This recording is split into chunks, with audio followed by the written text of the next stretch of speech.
one of the questions that I've been asked on several different boards and panels in the community the last 2 years is Auburn ready, or how will Auburn show its face when it comes to inclusion and diversity?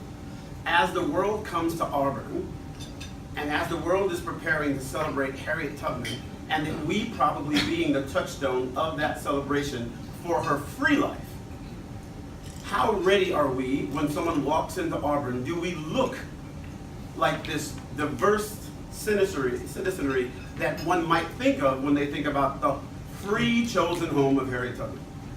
And I think that we actually have the foundation to do so, right? So our mission, the new mission that the Kaleidoscope Dance Theatre and the New York Institute of Dance Education has undertaken is called Our Mission to Help Our Community with a Mission of Inclusion, right? A mission of inclusion. So purposely figuring out what are the stepping stones to make women and people of color part of that touchstone leadership while not alienating folks that are already been helping lead us to where we are presently, right? And I think that that is incredibly important. So, what is really inclusion? And what really is diversity? Right? I would argue that diversity is probably one of the most scary words in American business. Right? Because when we say diversity, most white folks, I'm going to say white folks. Because I'm old enough to say white folks. Because I remember I used to say white folks and black folks and just folks, right? So the reality is that white folks believe that sometimes we use the word diversity that an attack is coming out. And that's because historically sometimes that's exactly what has happened, right? But diversity that I like to talk about, and as a diversity trainer around the globe, I like to think about more about the diversity of thought. The greatest amount of diversity is in how we think differently and how we can find commonality to be able to do something as a common good, where we may have thought difference, but how do we find thought unity? How do we find thought harmony so that we all can hear a song that we will actually want to hear, right? And potentially become part of a harmonious band of opportunity that is playing a tune that everybody can hear a note for themselves.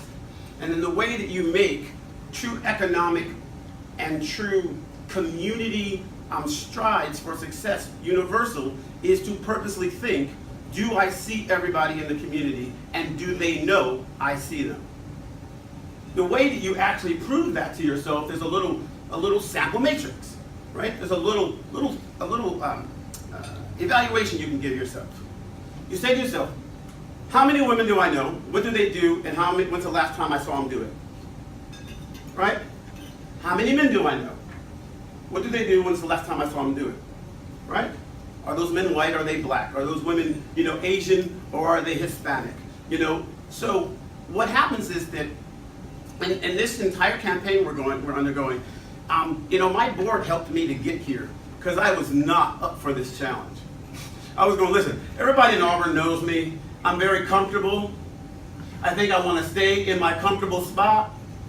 And then my 22-year-old daughter, graduate of NYU Stern School of Business, and now one of the team members for the Development and Capital Campaign Department for the New York City Ballet at Lincoln Center.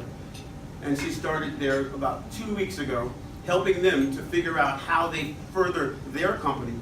Well, she happens to work for my company as well, and she's on our board, and she and a few of her colleagues decided to challenge me to this mission that I'm undertaking now. And I will say under duress, I'm sorry, no, and undertaking this mission because it means that I actually have to do some soul searching myself. Coming home from New York City, my daughter and I had a moment after we had done a really wonderful event in Manhattan, and she said, Dad, I have a new album, right? I would say album, she would say, iTunes server or something, right? That she wanted me to listen to, and it was from this gentleman named Kendrick Lamar. And there was a song she wanted me to listen to particularly, which literally was a constructed interview between Kendrick Lamar and Tupac Shakur. And so what apparently Kendrick had done is gone into all of these different interviews that had been recorded with Tupac and put together a conversation that he was having, asking him questions and somehow being able to find a relevant conversation to today. So at one point, Kendrick asked Tupac to talk about today's black male leadership. And one might argue that at times I've been considered a black male leader, right?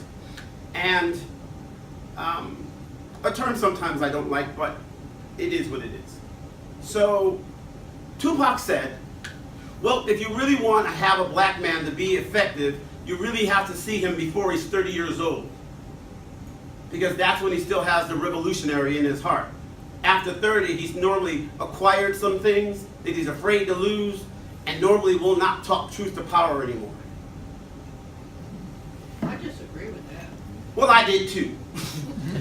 And I said, oh, that's BS. And about 2.5 hours into the ride of a 5-hour ride, she just asked me, well, go ahead and evaluate what you were doing when you were 25 and what you're doing now. And the difference is, I will hint to a person that there is a challenge when it comes to how women are treated. And I will hint sometimes that there are black people that are not at the table. And I will hint, but rarely do I go, you don't have any black people at the table, why is that? So I said to her, I think you're right, if I'm the example. If I'm the example, she's right. I get awards all over the world, I get honored by presidents of countries, and I don't really make a lot of turmoil anymore. But I actually have the mic. I literally can make change just by making people think. My father and my mother taught me that learning how to speak was important. I've become an orator, and I don't orate. She was right, at least in my life. Right? Because I'm over 30, and when's the last time I challenged my community, the place that I really love, to say, what do you know about me more than my name? When's the last time you came and saw one of my shows? Do you have any clue what I really do? That is inclusion. Inclusion is an invitation to the party without having to ask for it. That is inclusion. Right? So if the City of Auburn does a $10 million project, and there are not purposely women at that table, and there are not purposely people that look like me at the table, and there's purposely not people that benefit economically that look like me at the table, the city is not doing its job, not for people that look like me. So while I constantly celebrate the fact that Auburn is making incredible strides and leaps forward, and I'm really excited about that, I can say that the black community is not leaping forward. Not in Auburn. Not in Auburn. I think there's an opportunity for us to say, yes, people of color can be contributors if given an opportunity. And I'm not saying just, oh, we'll give them an opportunity. There's a lot of black people that have earned the opportunity. And we just have to speak truth to that power, right? Because we are the power. All of us in this room are power brokers. All of us. We are power brokers. And so if we are not saying, you know, where is the Michelle Barbers, and where are the Sean McLeods, and if we're not saying that, and then saying, is there an economic return for them? Because the greatest amount of diversity, people, let me tell you, is not giving me an appointment, it's giving me $1. Right? So the objective is, how do we on purpose open our eyes and say, you know, are we contributing to this larger palette? And so as a parting thought, I'd love for you to do a few things. One, I want you to actually answer that question for yourself. It's rhetorical. What do I do? You know, what do I do? You probably would be surprised to know that I run a consulting company and work for Fortune 500 CEOs around the globe, and that I'm an executive life coach for them. I do frontline management for them, having used the bounty of performing arts.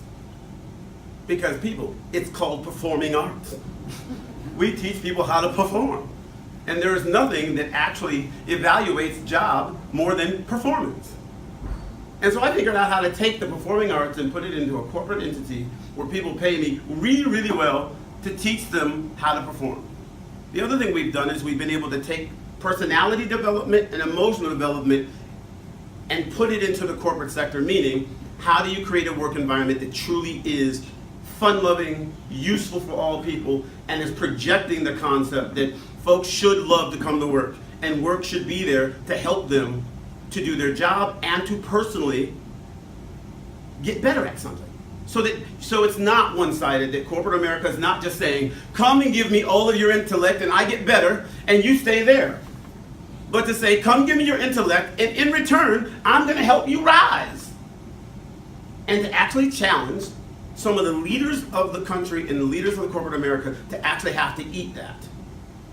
That's what the black man does! And, you know, I told you I was a little cray-cray, right? And so what's really funny is there's a lot of us who are contributors on the backside. And I think that we just need to step into the light. We need to step in the light and show folks that we support each other and show folks that we do have a multicultural voice that is being screamed from the thought providers and thought thinkers of our community.